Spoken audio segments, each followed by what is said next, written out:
고린도전서 6장 1절에서 마지막 절까지 20절까지 저와 여러분이 한 절씩 교독하도록 하겠습니다.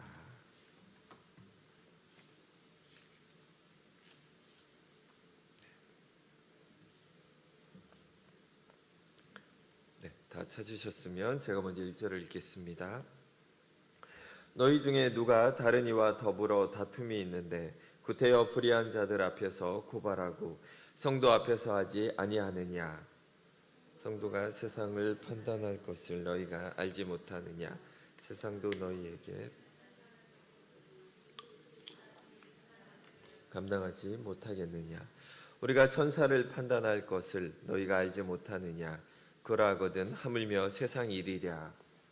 그런즉 너희가 세상 사건이 있을 때에 교회에서 경히 여김을 받는 자들을 세우느냐? 내가 너희를 부끄럽게 하려 하여 이 말을 하노니 너희 가운데 그 형제 간의 일을 판단할 만한 지혜 있는 자가 이같이 하나도 없느냐? 형제가 형제와 더불어 고발할 뿐더러 믿지 아니하는 자들 앞에서 하느냐? 너희가 피차 고발함으로 너희 가운데 이미 뚜렷한 허물이 있나니 차라리 불의를 당하는 것이 낫지 아니하며 차라리 속는 것이 낫지 아니하냐? 너희는 불의를 행하고 속이는구나. 그는 너희 형제로다. 불의한 자가 하나님의 나라를 유업으로 받지 못할 줄을 알지 못하느냐? 유혹을 받지 말라. 음행하는 자나 우상 숭배하는 자나 간음하는 자나 탐색하는 자나 남색하는 자나 도적이나 탐욕을 부리는 자나 술 취하는 자나 모욕하는 자나 속여 빼앗는 자들은 하나님의 나라를 유업으로 받지 못하리라. 너희 중에 이와 같은 자들이 있더니 주 예수 그리스도의 이름과 우리 하나님의 성령 안에서 씻음과 거룩함과 의롭다 하심을 받았느니라. 모든 것이 내게 가하나 다 유익한 것이 아니요 모든 것이 내게 가하나 내가 무엇에든지 얽매이지 아니하리라. 음식은 배를 위하여 있고 배는 음식을 위하여 있으나 하나님은 이것저것을 다 폐하시리라. 몸은 음란을 위하여 있지 않고 오직 주를 위하여 있으며 주는 몸을 위하여 계시느니라. 하나님이 주를 다시 살리셨고 또한 그의 권능으로 우리를 다시 살리시리라. 너희 몸이 그리스도의 지체인 줄을 알지 못하느냐? 내가 그리스도의 지체를 가지고 창녀의 지체를 만들겠느냐? 결코 그럴 수 없느니라. 창녀와 합하는 자는 그와 한 몸인 줄을 알지 못하느냐? 일러스되 둘이 한 육체가 된다 하셨나니 주와 합하는 자는 한 영이니라. 음행을 피하라. 사람이 범하는 죄마다 몸 밖에 있거니와 음행하는 자는 자기 몸의 죄를 범하느니라. 너희 몸은 너희가 하나님께로부터 받은 바 너희 가운데 계신 성령의 전인 줄을 알지 못하느냐? 너희는 너희 자신의 것이 아니라 값으로 산 것이 되었으니 그런즉 너희 몸으로 하나님께 영광을 돌리라. 아멘.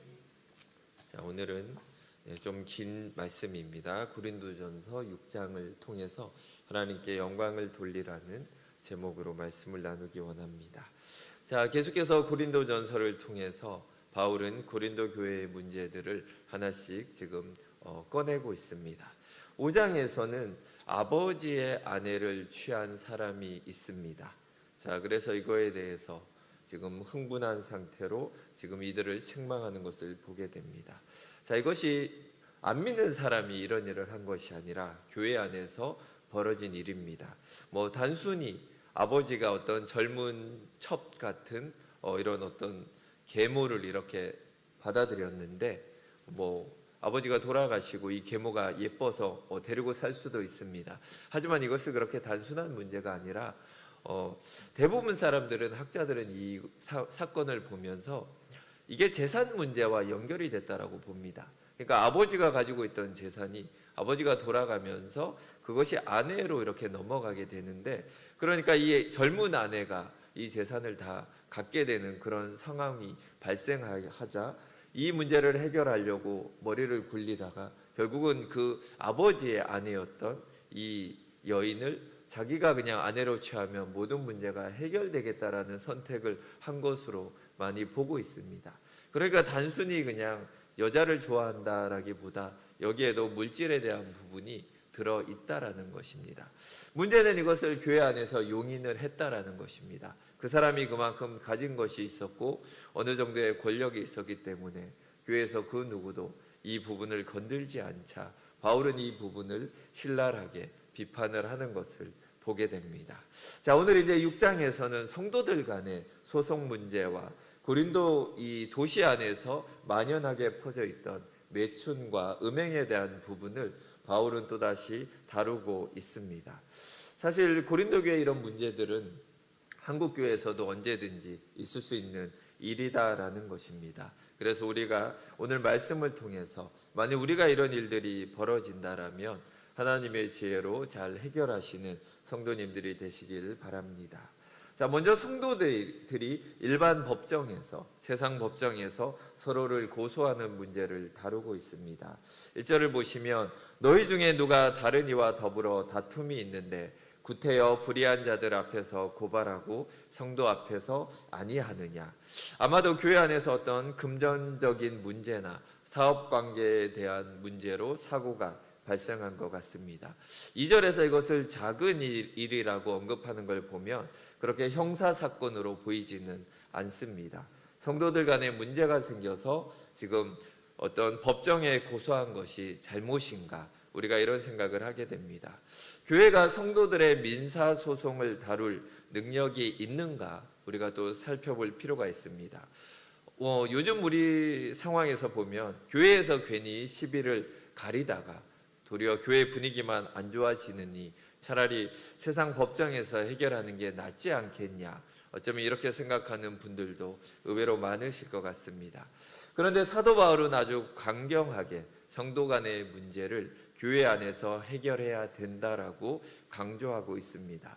단지 교회 문제를 세상에 알리는 것이 창피하다라고 생각하는 그 정도의 의미는 아닙니다. 지금 사도 바울이 볼 때 우리의 신앙이 이렇게 세상적인 문제에는 쓸모가 없냐라는 것을 지금 언급하는 것 같습니다. 많은 신자들이 신앙적인 어떤 관련된 것들은 교회에서 해결하고 세상에서 일어나는 일들은 세상의 방식으로 해결해야 된다라는 생각을 하기가 쉽습니다.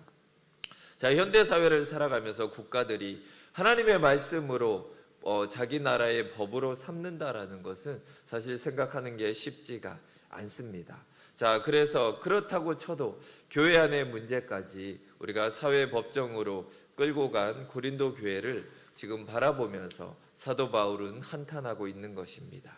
2절을 보시면 성도가 세상을 판단할 것을 너희가 알지 못하느냐, 이렇게 말하고 있습니다.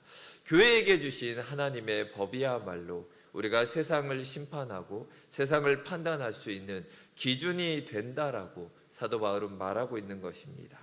자, 그렇다면 지금도 성도들은 모든 일을 하나님의 말씀에 비추어서 판단해야 한다라는 것입니다. 자, 그런데 많은 교회의 문제들이 세상의 법정에서 다루어지고 있습니다. 자, 그것은 당연한 일이 아니라 부끄러운 일이다라고 지금 사도 바울은 지적하고 있습니다. 자, 그러면 사도 바울이 말한 대로 정말 세상 법정보다 교회의 판단이 과연 더 나은가, 우리가 먼저 좀 살펴볼 필요가 있습니다. 세상 법정도 나름대로 공정하게 죄를 가리려고 합니다. 하지만 우리도 아는 것처럼 세상 법정도 한계를 가지고 있습니다. 우리나라의 법정은 증거 위주로 무죄 추정의 원칙을 가지고 판단을 내립니다. 자, 누가 봐도 살인이 명백한데 문제는 증거가 없습니다.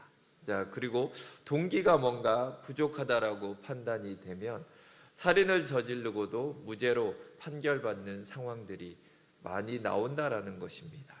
결국은 사람이 죄를 판결하기 때문에 아무리 해도 이런 한계가 있습니다. 그래서 오죽하면 유전무죄다, 무전유죄다 이런 말이 나옵니다. 돈이 있으면은 무죄가 되고 돈이 없으면은 죄를 저지르지 않아도 죄인이 되는 그런 문제들이 나온다라는 것입니다. 바울 당시나 지금이나 결국 소송이라는 것은 돈이 있고 힘이 있는 사람들에게는 결국 더 유리한 판결이 나올 수밖에 없다라는 것입니다. 자, 그럼 교회 공동체에서 이런 고소한 사건들을 어떻게 다룰 수 있는가 좀 살펴보기를 원합니다. 자, 법조인도 아닌 교회가 소송 사건을 판단할 수 있는가? 자, 이런 문제에 대해서 미국에서는 그렇습니다. 일반 시민들이 배심원으로 참여하는 그런 재판들이 있습니다. 요즘은 한국에서도 가끔은 보게 됩니다. 자, 우리에게는 세상 어느 법보다 더 정확한 정의인 하나님의 말씀이 있다라는 것입니다. 고린도 교회에 지금 금전 문제가 발생했는데 교회가 그렇다면 이 금전 문제를 어떻게 판결할 수 있는가? 우리가 좀 보기를 원합니다. 자, 물론 교회 내에서는 성도들이 금전 거래를 하지 않는 게 가장 좋습니다. 자, 그런데 절박한 상황에서, 정말 안 된 상황에서 부득이 돈을 빌려주게 된다라면 나중에 내가 돌려받지 못하더라도 어느 정도 피해가 없는 선에서 빌려주는 게 가장 좋은 것인 것 같습니다. 형제를 위해서 자신을 더 희생할 수는 있습니다. 하지만 성경의 보편적인 원리는 두 벌의 옷을 가진 사람이 한 벌을 나눠주는 것입니다. 당장 그것을 돌려받지 못할지라도 내가 있는 한 벌로는 살아갈 수 있기 때문입니다. 자, 그러니까 일단 교회 내에서 분쟁을 다룬다라면은 결국 전제가 되는 것은 그리스도 안의 형제라는 것입니다. 자, 예수님도 형제와의 불화에 대해서 마태복음에서 이렇게 말씀을 하십니다. 예물을 제단 앞에 두고 먼저 가서 형제와 화목하고 그 후에 와서 예물을 드리라. 자, 이런 말씀으로 우리가 접근할 수 있다라는 것입니다. 또 주님의 비유 중에 10,000달란트 빚진 자의 비유도 있습니다. 자, 천문학적인 빚을 탕감받은 빚쟁이가 100데나리온 빚진 동료를 잡아서 법정으로 넘기는 그런 일을 보게 됩니다. 사실 우리도 이런 채권자라면 하나님께로부터 받은 은혜를 기억하며 어려운 처지의 채무자의 빚을 어느 정도 조정해 줄 수 있는 여지도 있다라는 것입니다. 어떤 경우든 갈등을 조정할 수 있는 성경의 말씀들은 존재한다라는 것입니다. 그런데 지금 사도 바울은 세상 법정으로 이 문제를 끌고 간 성도들의 그 마음을 어느 정도 간파하고 있는 것 같습니다. 교회에서 하나님의 말씀의 어떤 판단으로 결론이 나온다라면 성도들이 사실 그 결정에, 하나님의 말씀에 불순종하는 것은 쉽지가 않습니다. 서로 인정하고 그것을 받아들여야 하는데 지금 이 사람들은 그럴 마음이 전혀 없다라는 것입니다. 자, 그래서 세상 법정에서 판결을 받고 서로가 원하는 대로 끝까지 자기의 고집을 피우고자 하는 마음이 이 속에는 담겨져 있습니다. 결국 교회는 이 두 사람을 다 이룰 수 있는 확률이 높습니다. 그렇기 때문에 고발한 이 사건 자체가 뚜렷한 허물이고 불의한 일이다라고 바울은 말을 하고 있습니다. 자, 우리에게 어떤 갈등이 발생했을 때 말씀을 비춰서 보면 이것을 어떻게 해결할지 도리어 더 쉽고 분명합니다. 문제는 내가 그 말씀대로 하는 것을 원하지 않을 때가 많다라는 것입니다. 그렇기 때문에 우리는 자꾸 세상의 방법을 쫓아간다라는 것입니다. 하지만 세상적으로 아무리 머리를 굴리고 방법을 찾아봐도 하나님의 말씀보다 더 좋은 답은 없다라는 것을 우리가 기억하기를 원합니다. 교회 밖 사람들의 문제가 발생할지라도 기도하면서 하나님의 말씀대로 우리가 적용할 때 그 문제를 더 쉽게 풀어갈 수 있다라는 것을 우리가 기억하기 원합니다. 어떠한 상황에 닥치든지 하나님의 말씀을 우리가 기억하고 말씀대로 순종하는 훈련을 해 나간다면 결국은 세상의 방법보다 더 좋은 결과를 우리가 얻게 될 것입니다. 자, 고린도 교회 교인들의 이런 소송 사건은 교회 안에 퍼진 불의한 생활에서 오는 것이다라고 바울은 말하고 있습니다. 8절과 9절을 보시면 너희는 불의를 행하고 속이는구나. 불의한 자가 하나님 나라를 유업으로 받지 못할 줄을 알지 못하느냐. 고린도 교인들 가운데는 여전히 당시에 고린도 이 도시의 악한 풍조대로 살던 사람들이 많았습니다. 9절과 10절을 보면 이들이 어떤 불의를 저지르고 있었는지가 나옵니다.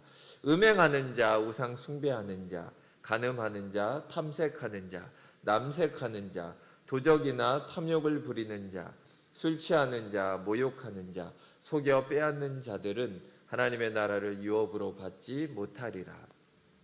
사람들이 하나님을 떠난 모습들이 결국은 이런 모습들이 되었다라는 것을 바울은 언급하고 있습니다.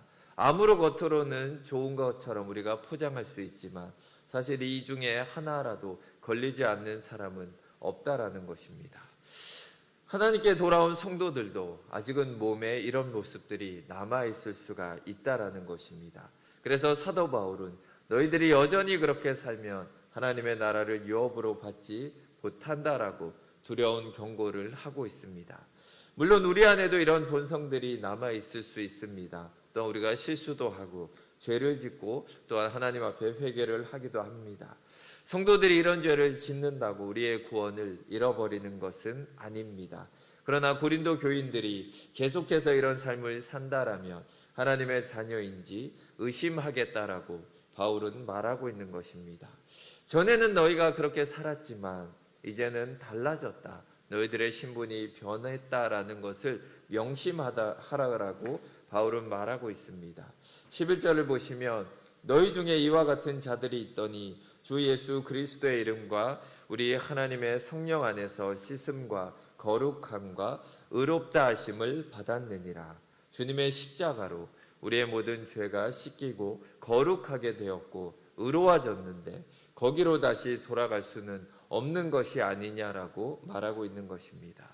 우리가 구원받은 믿음이 이미 시작되었다라면 이전에 짓던 죄들을 멀리하려고 하는 그런 마음이 우리 안에도 시작되었다라는 것을 지금 말하고 있습니다. 예전에 예수님도 삭개오를 통해서 스스로 잘못을 깨닫고 바로 잡으려는 마음이 그에게 생기는 것을 우리에게 보여주셨습니다. 우리가 이미 법적으로는 완전한 구원을 받았지만 9절에 나온 불의함에서부터 점점 멀어지고 구원의 증표인 씻음과 거룩함과 의로운 모습들이 점점 많아지는 삶을 살아가기를 바랍니다. 자, 옛 불의한 일들 가운데 특히 고린도 교인들에게 넘쳤던 것이 음행의 문제였던 것으로 보입니다. 12절부터 이 음행의 문제를 지금 길게 다루고 있습니다. 당시 고린도 도시에는 1000명의 매춘부들이 있었다고 합니다. 그만큼 성적으로 타락한 도시라는 것을 알 수가 있습니다.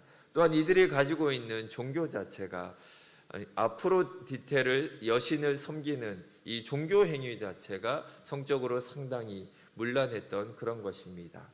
자, 고린도 교인들은 태어나자마자 그런 모습을 보아왔고 또한 주변의 사람들이 다 그렇게 살아왔던 그런 사람들입니다. 이런 삶을 살다가 지금 예수님을 믿고 나서도 이게 당장 그렇게 바꿀 수가 없는 것이고 분별할 수 있는 능력이 온전치 않은 것을 보게 됩니다.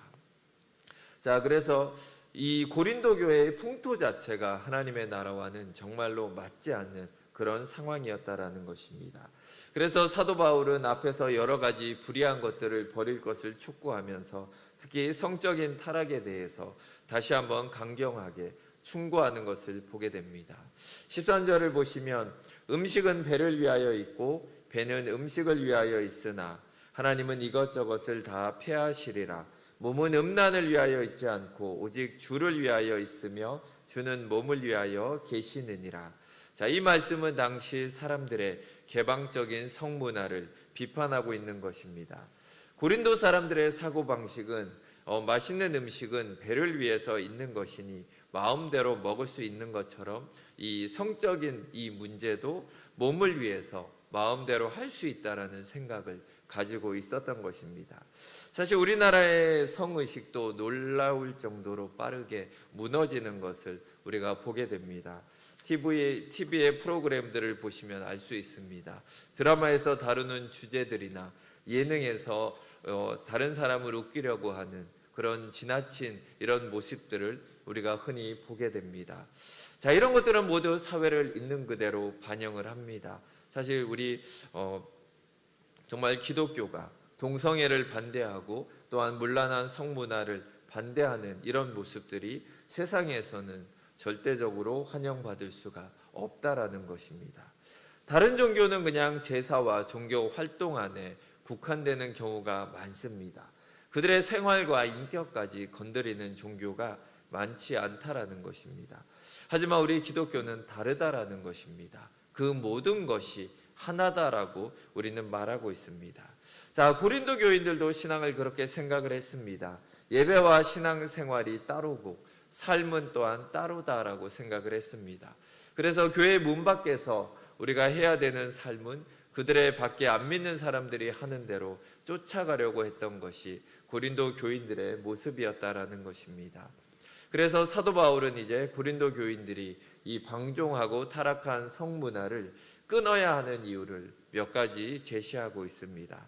첫 번째로는 우리의 몸은 죽으면 끝날 몸이 아니다라는 것입니다. 다시금 이 몸으로 부활된다라는 것을 말하고 있습니다. 예수님이 부활하실 때 몸을 가지고 부활하셨던 것처럼 우리의 몸도 그렇게 부활할 것이다라고 강조하고 있습니다. 그렇기 때문에 이미 우리의 영을 담고 있는 몸을 그거 영에 맞추어서 살아가야 한다라고 강조하고 있는 것입니다. 또한 두 번째로 우리 몸은 주님과 하나가 되었기 때문에 주님과 일치된 삶을 살아가야 한다라고 말하고 있습니다. 16절을 보시면 창녀와 합하는 자는 그와 한 몸인 줄을 알지 못하느냐 일러스되 둘이 한 육체가 된다 하셨나니 주와 합하는 자는 한 영이니라. 우리는 주님과 합한 영입니다. 주님과 하나가 된 영인데 어떻게 이런 행음을 할 수 있냐라고 지금 말하고 있는 것입니다. 성경에서는 부부가 두 사람을 성을 통해서 한 몸이 된다라고 말하고 계십니다. 절대로 하나가 될 수 없는 사람이 부부라는 관계 속에서 한 몸이 되는 것, 이것은 놀라운 신비이고 하나님이 우리에게 정해놓으신 창조의 원리다라는 것을 우리가 기억하기 원합니다. 에베소서에서는 이 부부관계를 통해서 그리스도와 교회의 연합을 보여주는 모형으로 말씀하고 계십니다. 그렇기 때문에 부부간의 이 거룩한 신뢰는 철저하게 지켜져야 되는 것입니다. 자, 특히 고린도 교인들의 이런 매춘 행위에 대해서 그것은 주님이 아닌 창녀와 한 몸이 되는 것이다라고 지금 강하게 말하고 있습니다. 18절을 보시면 음행을 피하라. 사람이 범하는 죄마다 몸 밖에 있거니와 음행하는 자는 자기 몸에 죄를 범하느니라. 자, 이 음행은 몸에 새겨진다라고 강조하고 있습니다. 하나님이 정해 놓으신 성에 대한 원칙을 우리가 잘 배우고 지키며 깨끗하고 아름다운 결혼 생활을 지켜내는 성도님들이 되시길 주의 이름으로 축원드립니다. 또한 사도 바울은 성도가 얼마나 이 세상과 다른 신분을 가진 사람들인가를 언급하고 있습니다. 자, 우리 성도들의 신분을 우리가 한번 생각해 볼 필요가 있습니다. 우리 몸은 성령께서 내주하시는 하나님의 집이다라고 지금 바울은 말을 하고 있습니다. 몸은 육체뿐만이 아니라 영혼을 포함한 전 인격체라고 우리가 기억하셔야 됩니다. 19절을 보시면 너희 몸은 너희가 하나님께로부터 받은 바 너희 가운데 계신 성령의 전인 줄을 알지 못하느냐. 구약 시대에는 성막을 통해 하나님이 성도들 가운데 계시다라는 것을 항상 인식할 수 있었습니다. 불기둥과 구름 기둥을 통해서 언제나 하나님의 임재하심을 그들은 눈으로 보았습니다. 신약 시대에 와서는 성령께서 우리 가운데 임하신다라는 것을 사도행전 2장의 오순절 성령 강림 사건을 통해 우리 가운데 보여주셨습니다. 자, 그것처럼 지금도 우리가 눈에는 보이지 않지만 성령 하나님이 우리 안에 계시고 함께 하신다라는 것을 우리가 기억할 필요가 있습니다. 그렇기 때문에 우리 몸은 하나님의 성전이고 성전된 우리 몸을 거룩하게 관리할 필요가 있다라는 것입니다. 자, 우리 몸은 예수님께서 또한 값으로 산 것이다. 그렇기 때문에 내 마음대로 쓰면 안 된다라는 것입니다.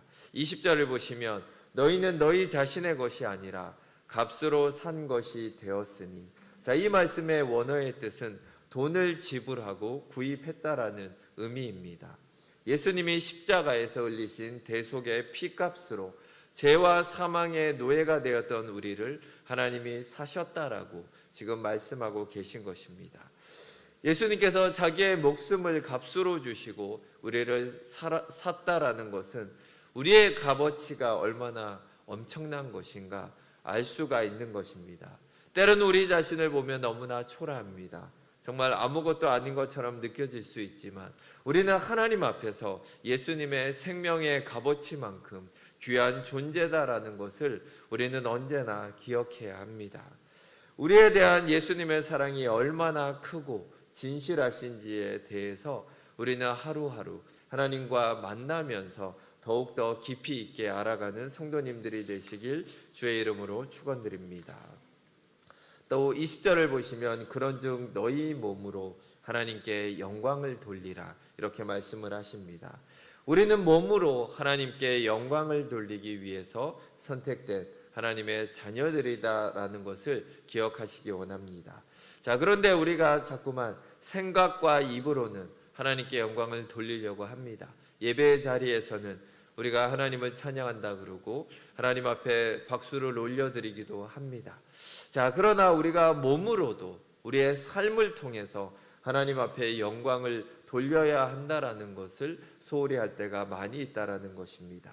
자, 우리가 예배뿐만이 아니라 성경을 읽을 때만이 아니라 기도할 때만 하나님께 영광을 돌려야 하는 것이 아닙니다. 우리가 가정에서 정말 자녀들과 함께 있을 때, 또한 부부가 대화할 때 우리가 얼마나 하나님께 영광을 돌리는 삶을 살고 있는가 돌아볼 필요가 있습니다. 때로는 우리가 얼마나 이것을 잃어버리고 함부로 말을 하게 되는지, 때로는 얼마나 다른 사람에게 상처를 주고 있는지, 얼마나 하나님의 영광을 가리면서 우리의 입으로 또한 우리의 행동으로 실수를 하고 있는지 우리는 기억할 필요가 있습니다. 자, 그래서 이 삶을 통해서 결국 우리가 세상에서 또한 일을 할 때도 마찬가지고 우리가 어디에 있든지 나의 몸을 통해서 하나님의 영광을 돌려야 함을 기억하면서 살아가야 한다라고 바울은 우리에게 말하고 있습니다. 배우고 깨달은 말씀을 우리는 삶을 통해서 정말 그 말씀대로 행동하며 말씀대로 우리가 말을 하면서 살아가야 하는 것입니다. 그렇기 때문에 교회 안에서 봉사와 실천뿐만 아니라 우리가 정말 있는 그곳에서 가정 안에서 또한 우리가 있는 이 세상의 직장 안에서 우리가 어떻게 그들을 봉사하고 그들을 섬기며 살아가는가가 그 어떤 것보다 중요하다라는 것을 기억하시기를 원합니다. 자, 우리가 생각으로만 하나님을 믿는다라면 우리의 영은 점점 더 쇠약해지고 결국 우리의 육체는 옛날의 습관이 나올 수밖에 없다라는 것입니다. 꼭 하나님을 믿지 않을 때처럼 우리의 몸이 언제든지 그런 모습으로 돌아갈 수 있다라는 것입니다. 3장에서 이런 사람들을 육신에 속한 그리스도인이라고 바울은 얘기를 합니다. 시간이 흘렀는데도 젖만 먹고 단단한 음식을 먹지 못하는 그런 수준이다라고 말하고 있습니다. 하나님께 영광을 돌린다라는 것은 주님이 주신 말씀을 우리가 몸으로 살아내는 것입니다. 고린도 교인들은 결국 불의한 옛 습관을 버리지 못해서 바울은 이렇게 고린도 전서를 통해서 그들의 모습을 하나하나 지금 알려주고 있는 것입니다. 우리도 옛 습관을 따르려는 그런 것들이 자꾸만 우리 안에서 나오는 것을 보게 됩니다. 그렇기 때문에 우리도 말씀으로 더욱더 절제하면서 나아가야 하는 것입니다. 내가 믿고 있는 것과 또한 내가 말하는 것이 우리의 몸의 행동과 하나가 되고 일치가 돼야 한다는 것입니다. 우리의 몸이 중요하기 때문에 하나님은 우리의 몸을 위하신다고 13절에서도 말씀을 하셨습니다.